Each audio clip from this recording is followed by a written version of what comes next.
Muito bom dia a todos. Que Jesus nos abençoe, nos fortaleça e nos mantenha em sua paz. No último 3 de outubro, tivemos a data festiva dos 214 anos da vinda do grande espírito Hippolyte Léon Denis Rivail à Terra, a fim de trazer-nos o Consolador prometido por Jesus, clareando os nossos caminhos com a verdade, iluminando nossas mentes, expandindo os nossos sentimentos. A Ele agradecemos profundamente e devemos, sem sombra de dúvida, as alegrias que espiritualmente pudemos obter, tamanha luz que Ele oferecera aos nossos passos. Allan Kardec, no ano de 1862, com a doutrina já consolidada há 5 anos na Terra, expandindo-se, crescendo, provocando nos corações, para alguns dúvidas, para outros a calmaria, a serenidade, interrogações variadas, receber a Ele o convite para participar de um banquete festivo, de um encontro espírita, na cidade de Lyon e de Bordeaux. Através de uma carta assinada por 500 pessoas, recebe esse convite que lhe dará ensejo a uma expedição, a uma viagem, passando por cerca de 20 localidades na França. E em agradecimento a essa carta, ele publicará na Revista Espírita do ano de 1862, no mês de setembro, uma carta-resposta aos espíritas de Lyon e de Bordeaux, agradecendo esse convite tão fraterno, tão sentimental, tão amoroso. E, ao mesmo tempo, ele terá a oportunidade de dar algumas diretrizes, alguns conselhos, algumas recomendações aos companheiros espíritas dessas localidades. Imaginemos a uma época em que os meios de comunicação eram muito mais restritos. As locomotivas ganhavam força na França, viajavam a uma velocidade máxima de 50 quilômetros. Mas os jornais, com as suas dificuldades, não havia redes sociais, Facebook, internet. Então ele se comunicava com as pessoas, principalmente através de cartas, centenas delas, e aproveitava as publicações da Revista Espírita para levantar ideias, questões, publicações variadas que ele ainda precisava mais embasar-se e que serviriam também de alicerce para posteriormente serem inseridas na própria codificação. Nessa referida carta, que muitas vezes nós espíritas não temos o conhecimento, não lemos, Kardec nos orienta de forma profunda, tanto quanto centro espírita, casa espírita, como individualmente, seja no bojo da nossa família, no corpo da sociedade em que vivemos. Para que não percamos um ou outro detalhe, trouxe a referida obra para irmos pensando um que outro ensinamento para as nossas reflexões da manhã.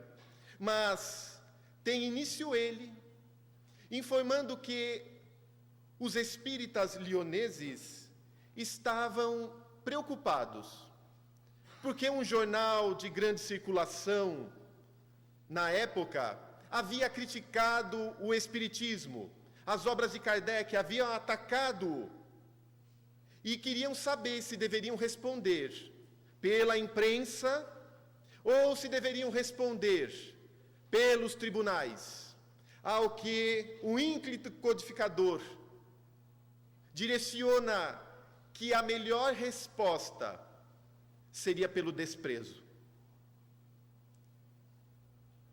Se estão atacando o Espiritismo e os espíritas, é porque essa obra está incomodando.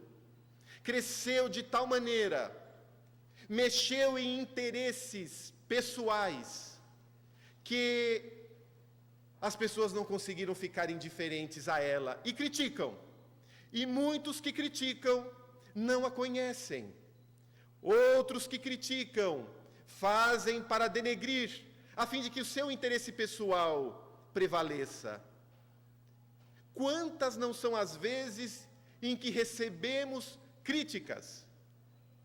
Quantas são as vezes em que a nossa posição firme em termos de doutrina não recebe possíveis vaias, apupos, e ficamos a nos questionar qual a postura que deveremos assumir. Primeiro, já assumimos o Espiritismo?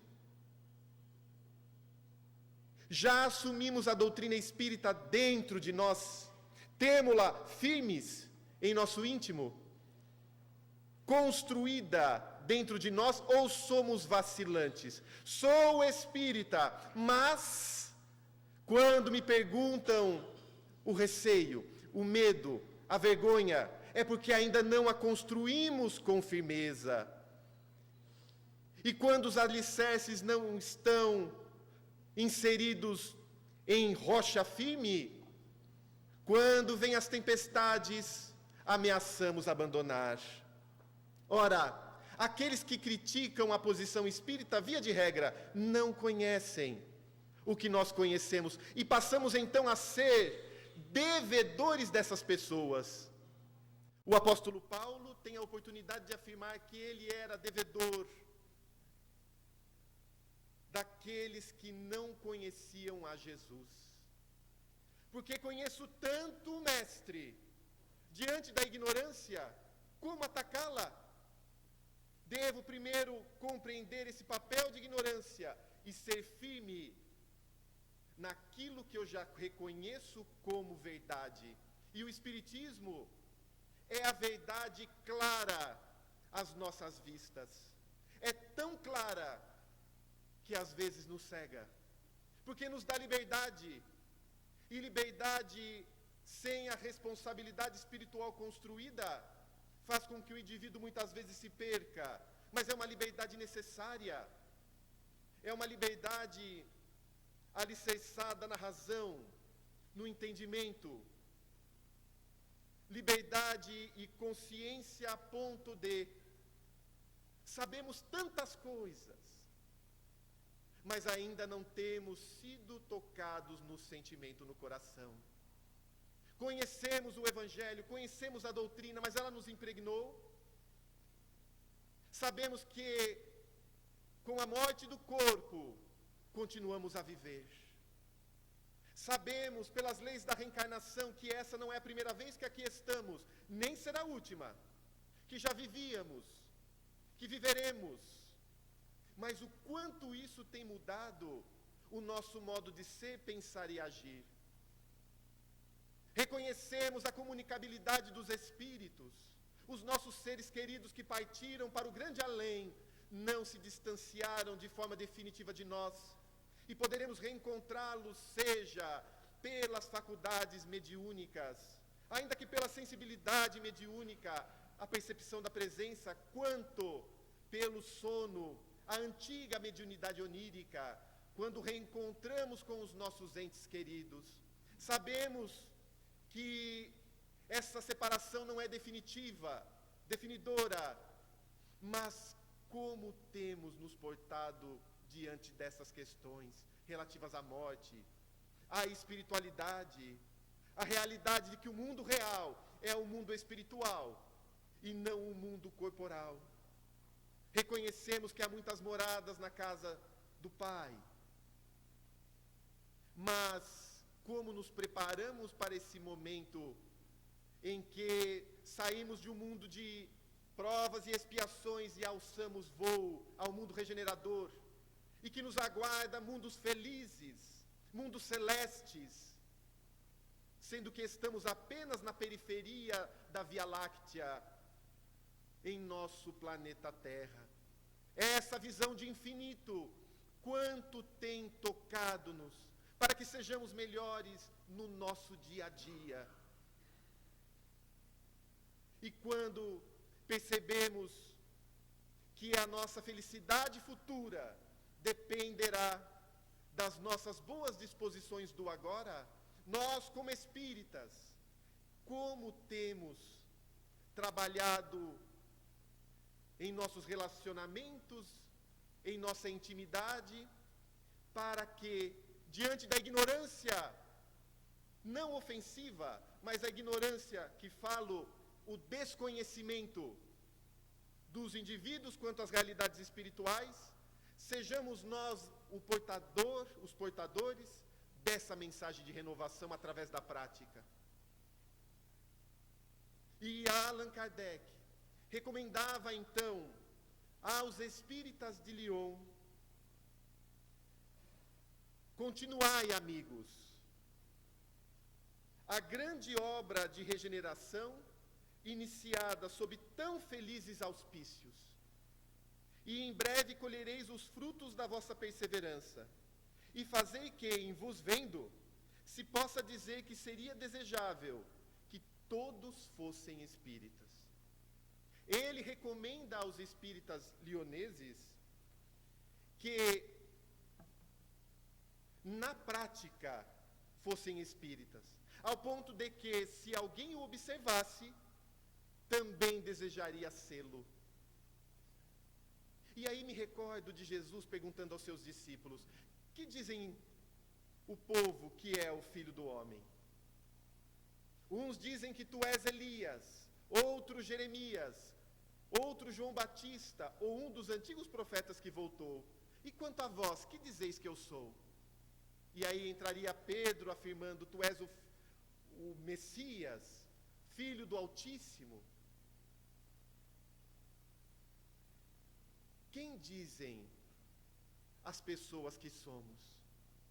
Qual é a nossa repercussão, espíritas que somos? Kardec afirma que as pessoas que identificarem vocês como espíritas também desejem sê-lo. Pois bem, nós como espíritas, qual é a nossa repercussão? Que dizem as pessoas de nós? E poderíamos falar: mas o que dizem os outros não me importa. Mas quais as atitudes que eu empenho que causam repercussão? Que dizem as pessoas de Chico Xavier, de Bezerra de Menezes, de Eurípides Barçanufo, de Ivone Pereira, de Divaldo Franco, espíritas, e a repercussão da obra? Quantas vezes afirmamos-nos espíritas e dizem os benfeitores: sois espíritas? Sede-o, pois. Mas a nossa prática não condiz com a prática espírita. Em nível mental, em nível de ações práticas no nosso dia, quais os meus pensamentos característicos condizem com o pensamento espírita? Qual é o pensamento que me alimenta em meu dia a dia? Qual é o pensamento que me alimenta? É o pensamento superior?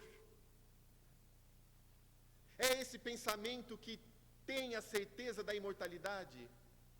É o pensamento que nos leva a fazer escolhas com Jesus e não escolhas individuais? São comportamentos que denotam uma construção sólida espiritual, ou comportamentos do mundo? Somos espíritas na casa espírita ou somos espíritas também na sociedade, no dia a dia, junto à família? Porque senão a nossa decepção será enorme.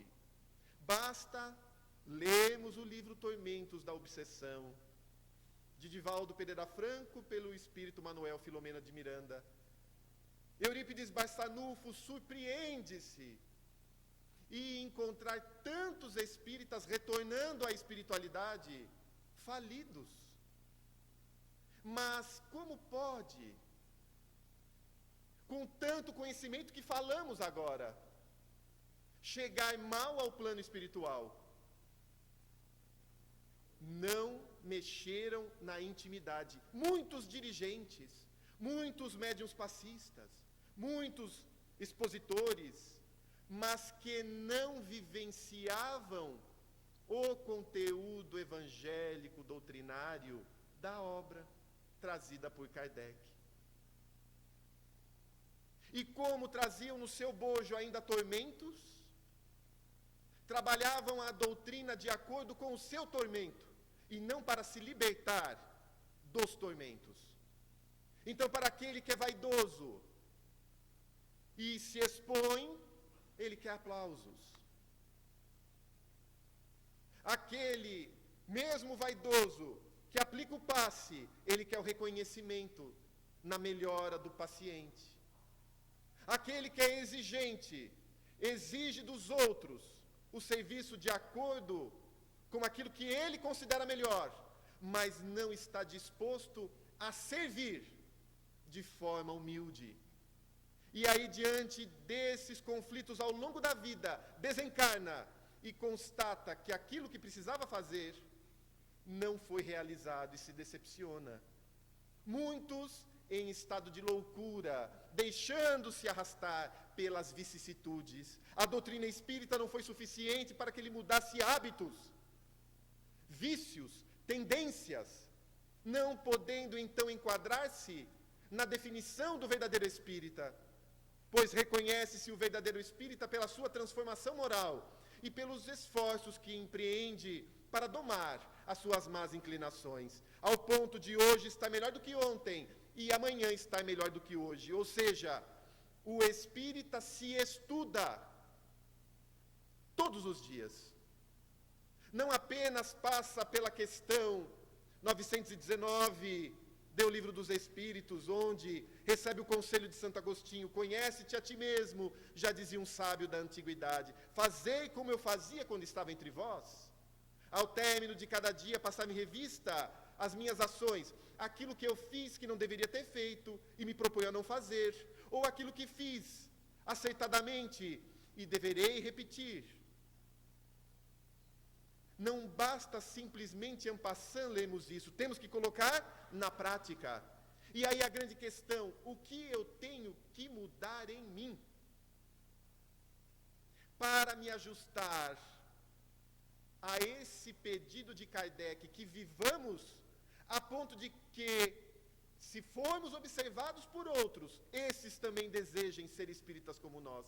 Quantos aqui podem encontrar empecilhos na própria família? De repente somos espíritas e o nosso pai é católico, a nossa mãe evangélica protestante, e nós, ao nos assumirmos espíritas, as dificuldades, a falta de entendimento, mas conforme vamos mudando a forma de ser, pensar e agir com eles, eles vão percebendo: não é que é bom esse negócio de ser espírita?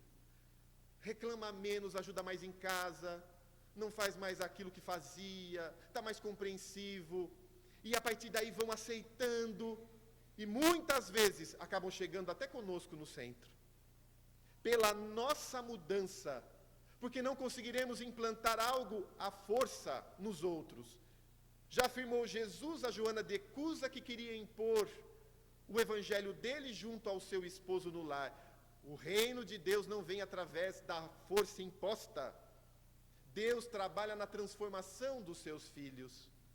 E como estamos agindo dentro disso?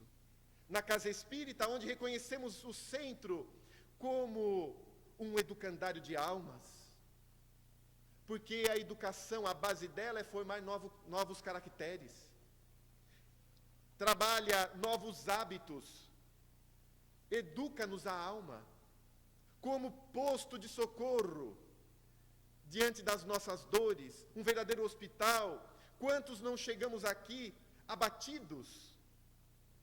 E abrindo um parênteses, um companheiro da nossa casa, certa vez disse que numa reunião mediúnica, um espírito afirmou a ele: meu filho, quando você vier ao centro,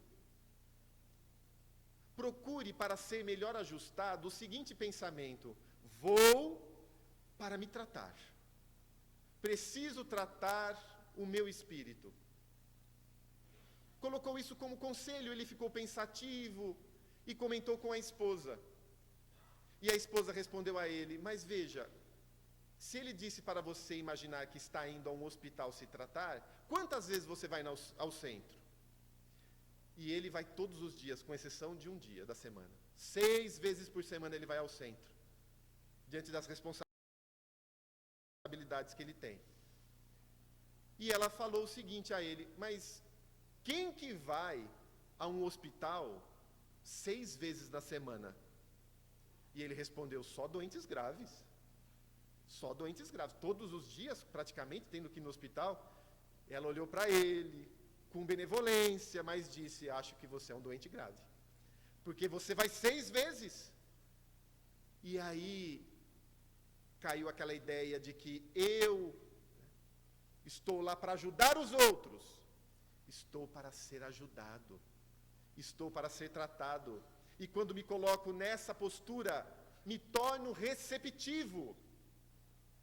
Me torno receptivo à influência dos espíritos, que aqui conosco estão trabalhando o nosso pensamento, aquilo que temos que corrigir em nós, junto do nosso lar, que estão renovando as nossas energias.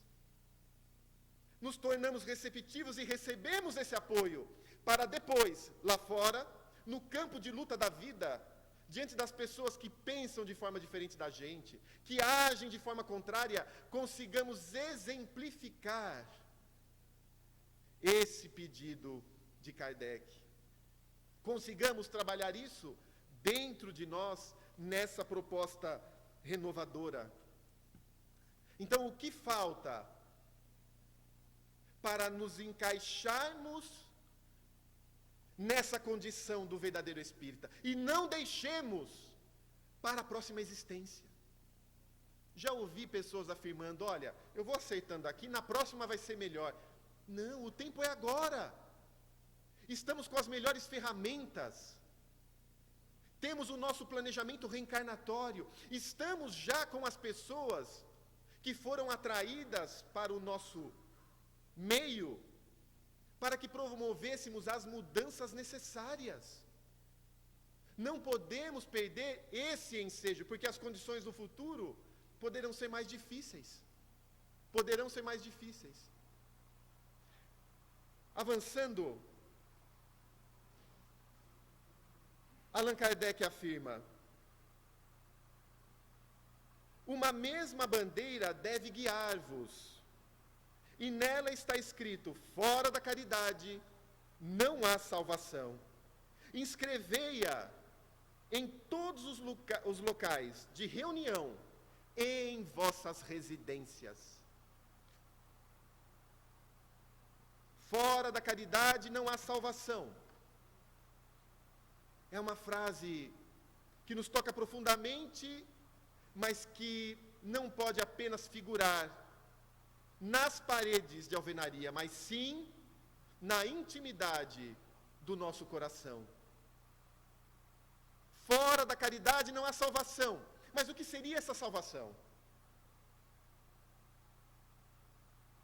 E Jesus tem a oportunidade de afirmar que o reino de Deus está dentro de nós. Quando conseguimos construir o reino de Deus em nossa intimidade, alcançaremos essa condição. E a construção do reino de Deus será a construção dos sentimentos que compõem o reino de Deus. A paciência, a indulgência, a benevolência, o perdão. Quais são os sentimentos que nós precisamos construir? A caridade é a base para que alcançamos isso. Por isso que fora dela não tem como. Não tem como construir uma virtude sem o trabalho ativo do bem. Dentro da nossa residência, na casa espírita, na sociedade. Sou extremamente impaciente. Se eu estiver num lar onde todas as pessoas não testam a minha impaciência, será que eu vou conseguir trabalhá-la? Tudo que eu quero os outros fazem, no tempo meu. Daí vem a educação do contraste. Somos exigidos justamente nos pontos em que precisamos desenvolver. O impaciente será tentado pela impaciência. Ele quer para agora, e o filho faz depois. A mãe exige arrume já, e a criança não arruma. O adolescente não arruma. Passa por cima, mas não arruma. E o sangue sobe, se desespera, ela chora. Quer que o esposo faça isso, ajude na cozinha, faça aquilo, e não vem no tempo dela. Como construir um sentimento novo sem trabalhar no bem? E vou contar uma experiência rápida que tive numa das visitas a um lar de idosos, onde, dentro dessa proposta da caridade, eu falei, hoje vou fazer caridade, porque eu havia lido que Chico, em visita aos rancenianos em Goiás, se propôs a fazer uma visita, e na porta da instituição, ele estacou e começou a chorar. E chorava copiosamente, e uma das pessoas perguntou a ele, Chico, por que você está assim? Ele falou, me emocionei muito agora. Por que, Chico? Porque o patrono da instituição veio nos receber e disse que visitará todos os enfermos, junto conosco, todos, com muito amor. Era a instituição Francisco de Assis. E Chico foi fazendo isso, e foi de leito em leito, e eu naquele domingo à tarde falei, vou fazer igual, vou de quarto em quarto, vou visitar todos os idosos. E chegando no primeiro, cumprimentei ali, havia 4 camas, conversei rapidamente com cada um, fui para o segundo quarto, fui para o terceiro quarto, na hora que eu ia sair, a senhorinha me segurou. Não vai não, eu preciso falar mais. E ela, sentei do lado, ela começou a falar, ela não via direito. Na frente dela, o esposo que não ouvia direito. E ela segurou-me e começou a falar da cunhada dele, e ele não ouvia direito, ele queria entender o que ela estava falando da cunhada, e falando, e falando, e ela me segurando, eu falei, eu não vou conseguir visitar todos. E eu, tentando apressar a conversa para terminar logo, sair do quarto, eu já estava ficando impaciente, a caridade que eu fui fazer. Estava impaciente, eu queria sair do quarto, e ela conversava, e na hora que eu levantei-me para sair, muito fortemente um amigo espiritual, reflita no tipo de trabalho ao bem que você veio fazer aqui, meu filho. É isso que você quer construir? Mas de uma forma tão intensa que parei, falei, qual que é o objetivo de eu ter vindo aqui? Adianta passar em todos esses quartos? Cumprimentar? O que eu vou estar construindo? Nós só sentimos o amor que nós damos. O amor que os outros nos dão, a gente percebe que estão dando, mas eles estão sentindo. Não adianta eu passar e não sentir. E quando isso veio tão forte, eu parei, eu falei, eu vou ficar por aqui. E ela me abraçou e foi conversando, e eu procurei vê-la como minha avó. Porque eu não estava vendo os idosos com o coração. Peraí, deixa eu olhá-la como minha avó? E se fosse a minha avó que estivesse aqui? E aquilo começou a mudar, começou a mexer. Eu comecei a sentir compaixão.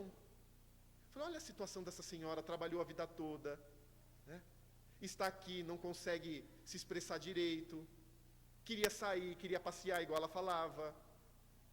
Né? Essa cunhada que fazia anos que não visitava os dois, por isso que ela estava falando que ela era uma ingrata, então não recebia visitas. E eu fui me envolvendo, quando eu vi, terminou o horário da visita, e eu não saí do quarto. Mas a satisfação íntima, aquilo que mexeu comigo, me preencheu de tal forma, que eu percebi que tinha tocado em minhas fibras. Caminhe de tal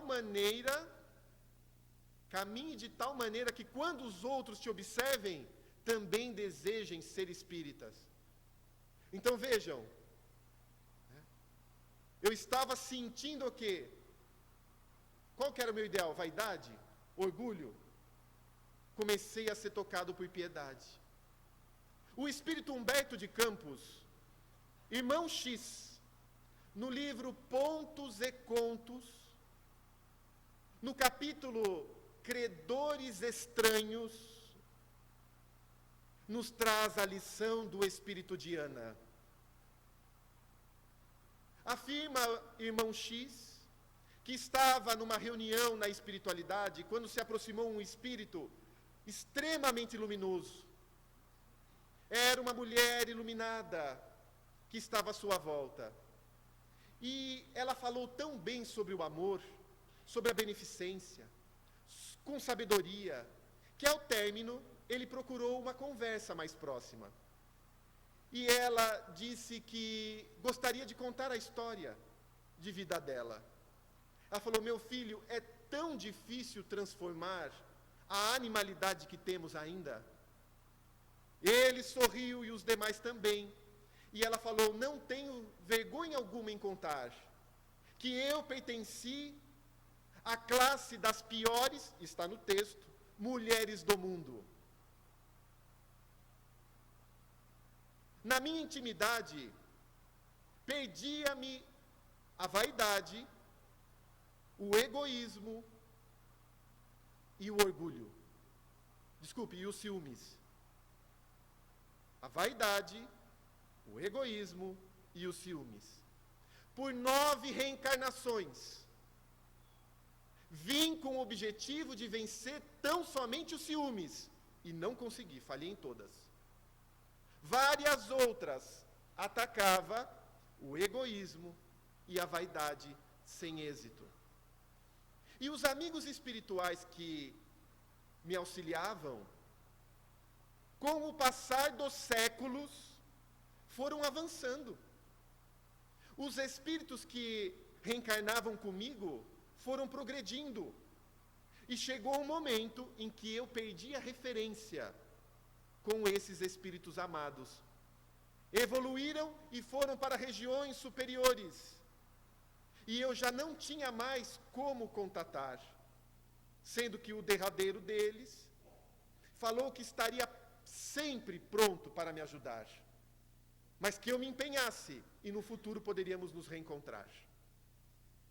Estava eu numa região infeliz da espiritualidade, por anos vagando, quando recebi a visita de uma mulher, também muito desditosa, e ela, chamando-me de filha, afirmou que também tivera os mesmos problemas que o meu, os ciúmes, o egoísmo e a vaidade. E conseguiu vencê-los através de 70 anos de dedicação à maternidade torturada na Terra. Que eu pedisse aos amigos espirituais, e eles haveriam de me auxiliar a ser mãe de novo na Terra, de espíritos difíceis, mas que pudessem fazer com que o meu sentimento aflorasse. Com receio, comecei a orar, Comecei a pedir, queria sair daquela situação. E quando fui tocada por uma prece feita, no desejo realmente de mudança, eis que surgiu um amigo espiritual da região e que afirmava que permitiria que 4 espíritos, dos mais difíceis, retornassem à reencarnação através da minha maternidade. Aceitei, e aos 5 anos de idade, já na Terra, tornei-me órfã. Em pouco tempo, ainda na adolescência, tive a maternidade tortuosa. 4 filhos chegaram à Terra através de mim e do meu esposo, que logo em seguida desencarnou. Era um antigo comparsa dos vícios do passado. Fiquei então sozinha, eu e as 4 crianças, 2 aleijados, um cego, um ranceniano. E sem teto, sem trabalho, comecei a caminhar com os 4. O egoísmo fez com que por várias vezes eu pensasse em enjeitá-los, doá-los. Mas, ao sentir o beijo daquelas crianças deformadas, difíceis, eu não conseguia isso. A vaidade por várias vezes feriu-me, vendo as mulheres passeando com seus filhos sãos, maquiadas, belas, e eu com todas as minhas dificuldades. Os ciúmes, com o tempo, a dor foi aniquilando.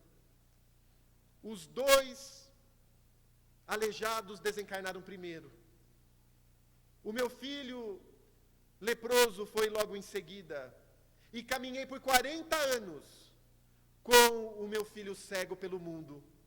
Mas ao cabo de 70 anos de reencarnação terrestre, tendo filhos insepultos, dificuldades 1000, fome, sede, caminhando sem um lar, ao desencarnar constatei que havia vencido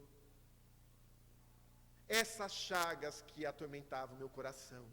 E chegando agora à espiritualidade, me propus dedicar-me 50 anos, aqui nas sombras, de forma voluntária, para ajudar os demais espíritos que estejam na mesma situação que a minha. Quando li esse relato de Diana, fiquei pensando nos meus monstros internos, que talvez não sejam os ciúmes, a vaidade, o egoísmo, mas que se constituem nos meus pontos vulneráveis e nos meus tormentos. A misericórdia divina ofereceu a ela 9 reencarnações só para tratar os ciúmes. 9. O que nós viemos tratar agora? Qual é esse gigante atormentador que deveremos aniquilar? E que o nosso planejamento, de forma ideal, permitiu-nos, deu-nos condições para que o vencêssemos. Estamos aproveitando? Diante desse conhecimento espírita que temos, como olhar de forma indiferente? Ainda tenho isso, ainda sou preconceituoso, ainda tenho exigência, ainda sou cruel, tenho ideias de vingança. É óbvio que não vamos resolver tudo de uma vez, mas já tenho clareza qual é o meu ponto de queda, onde sou tentado. Olhando a minha vida, qual o sentimento que me levou a tantas quedas? Já corrigi? Sou melhor? O Espírito Emmanuel aconselha a olharmos 5 anos atrás, até hoje. O quanto o Espiritismo tem contribuído para a nossa melhora nesses anos. Se olharmos para trás e identificarmos que não mudamos nada, estamos perdendo um tempo valioso, talvez irrecuperável, nessa existência. Qual é esse tormento que preciso corrigir?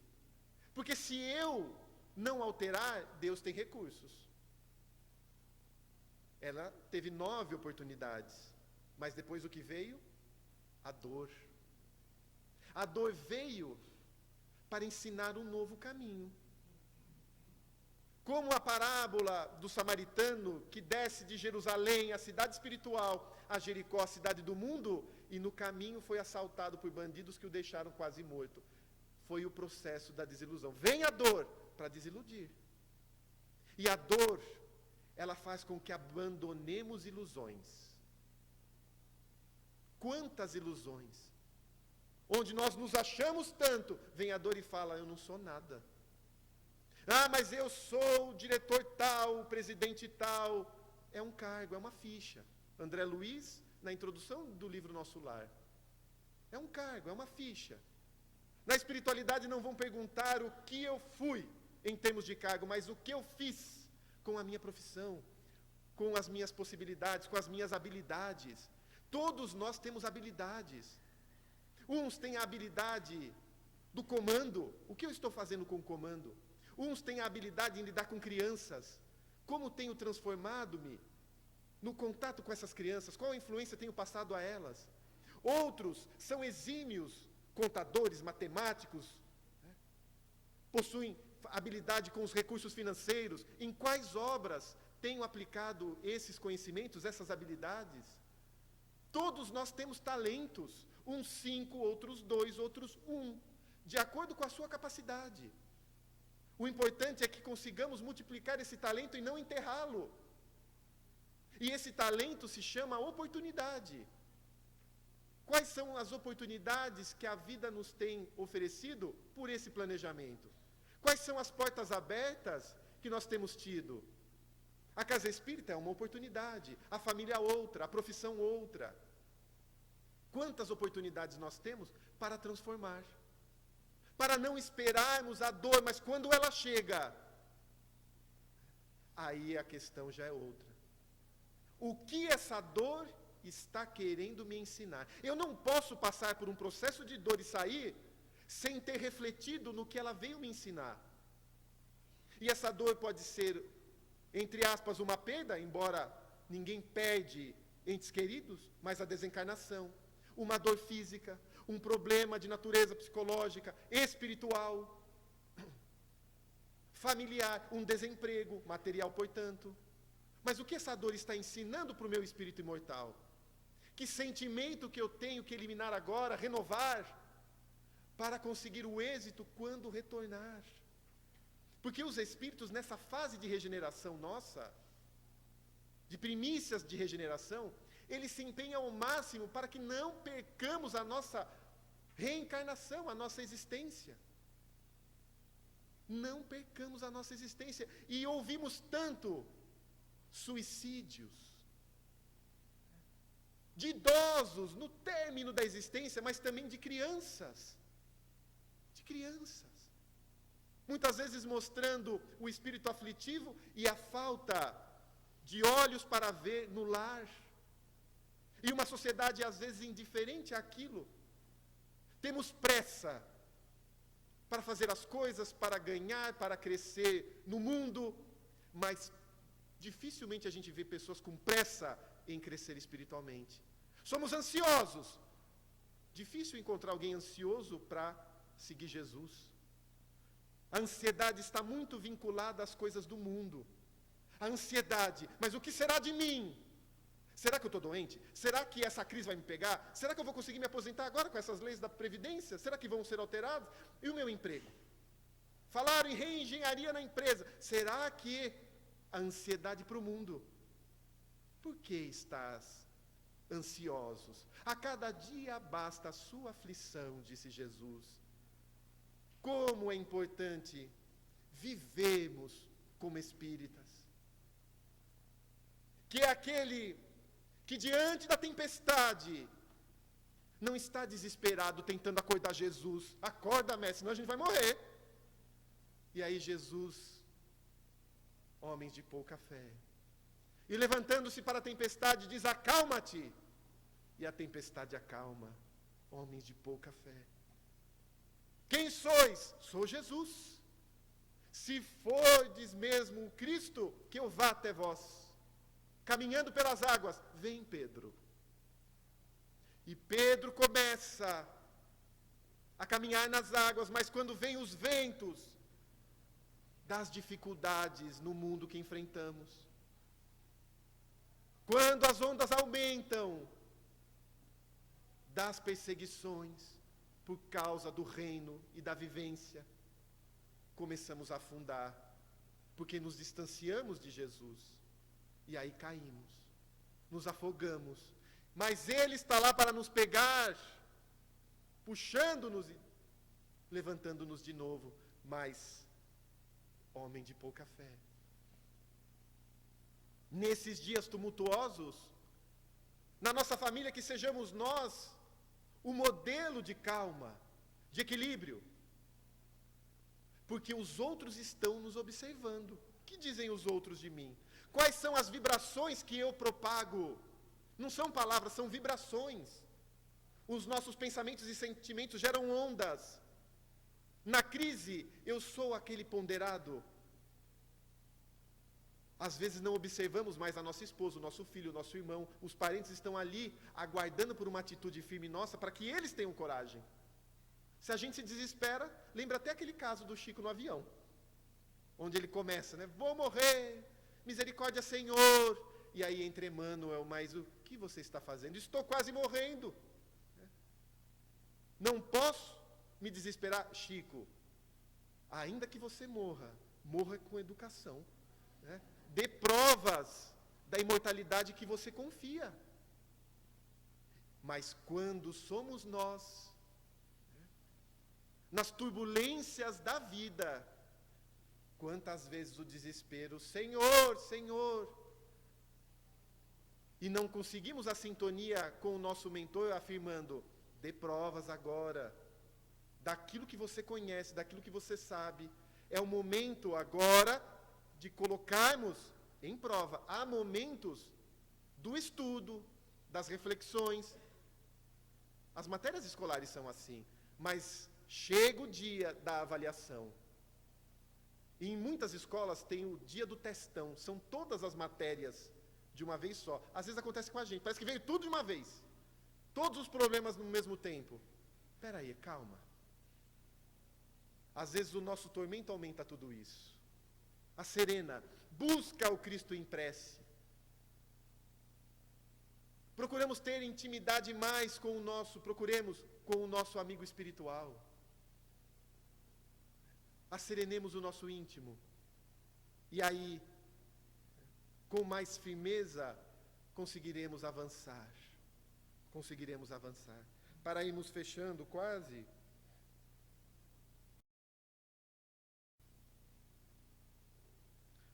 afirmou Jesus, Kardec aos espíritas, não vos esqueçais de que a tática de vossos inimigos, encarnados e desencarnados, é dividir-vos. Provar-lhes que perderão o tempo se tentarem suscitar entre os grupos sentimentos de inveja e rivalidade, que seria uma apostasia da verdadeira doutrina espírita cristã. Atenção para que os encarnados e desencarnados vão empenhar-se em dividir-vos. Dividir. Às vezes estamos na mesma casa espírita divididos, de beiço um com o outro. A opinião dele é diferente, esse é radical. Na mesma casa, na mesma família. Quantas discussões, quantas brigas, quantas separações, porque às vezes dentro de uma mesma ideia há posturas diferentes. O espiritismo é o mesmo. Eu ainda compreendo dessa forma.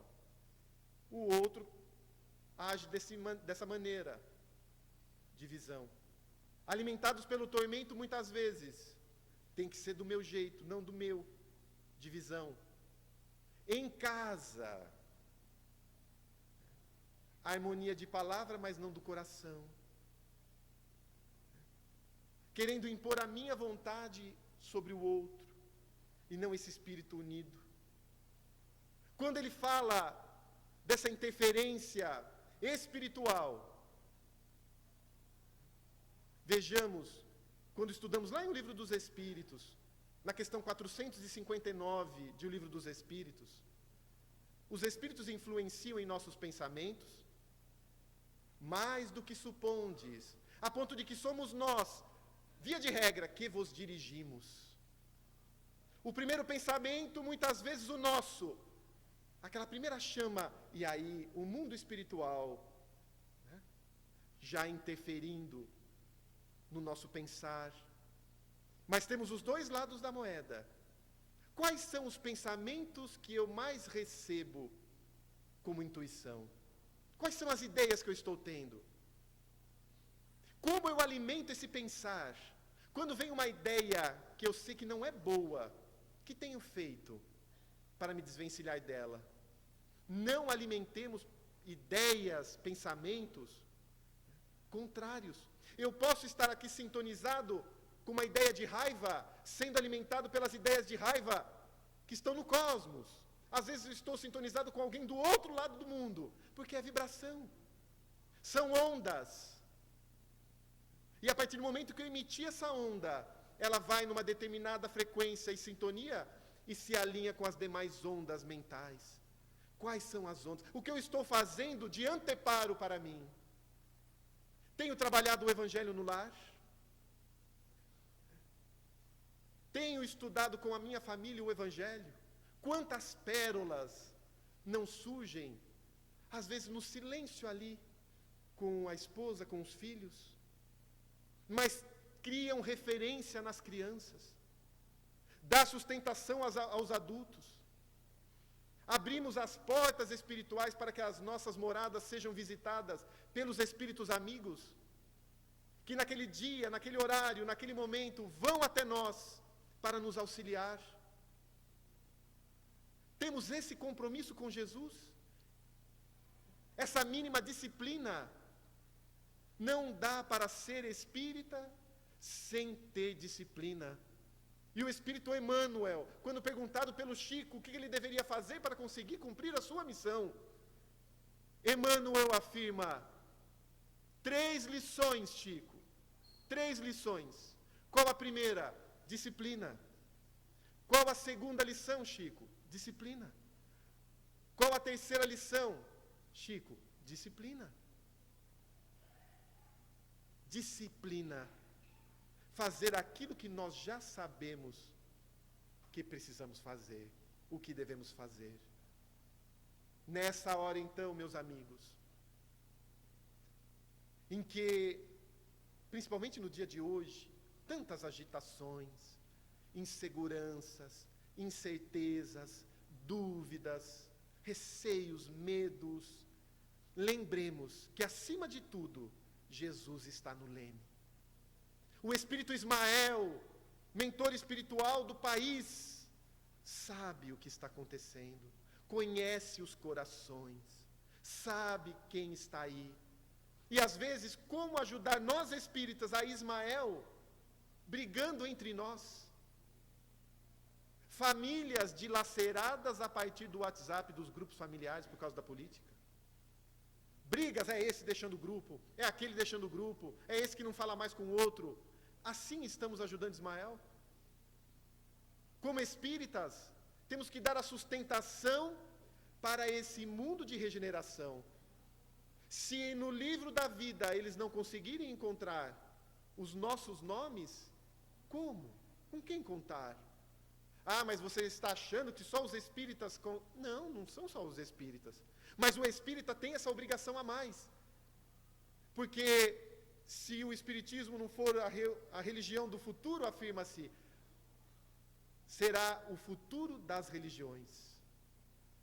As religiões caminharão para o espiritismo. Por quê? Porque são leis naturais. Reencarnação é uma lei natural. Todos descobrirão. Comunicabilidade dos espíritos, a mesma coisa de todas as épocas. A causa e efeito, as muitas moradas, como falamos. Então, entre nós, deveremos ter contados verdadeiros e os servidores fiéis nessa hora da regeneração do mundo. Então, nesse dia, recordando Kardec, pedimos a ele que nos fortaleça. No término dessa carta, que eu convido todos a lerem, mês de setembro, Revista Espírita, 1862, ele fala o seguinte: não gastem dinheiro fazendo banquete para mim. Eu quero uma reunião fraterna. Eu vou não para me exibir, eu não vou para comer. A comida rapidamente vai deixar o estômago vazio após a digestão. Eu vou para alimentar meu coração. Onde eu passar, sabe o que eu quero? Ele diz: eu quero conversar com os fracos. Eu quero conversar com os doentes, com aqueles que estão em dificuldade. E aí já terei ganho todo o recurso possível que eu precisaria para me alimentar. Que o mestre Kardec nos alimente nessa hora de transição e que sejamos nós esses alicerces firmes, onde quer que estejamos. E que Jesus, o nosso grande mestre, nos abençoe a todos, dando-nos forças redobradas, hoje e sempre. Muito obrigado pela atenção, até a próxima.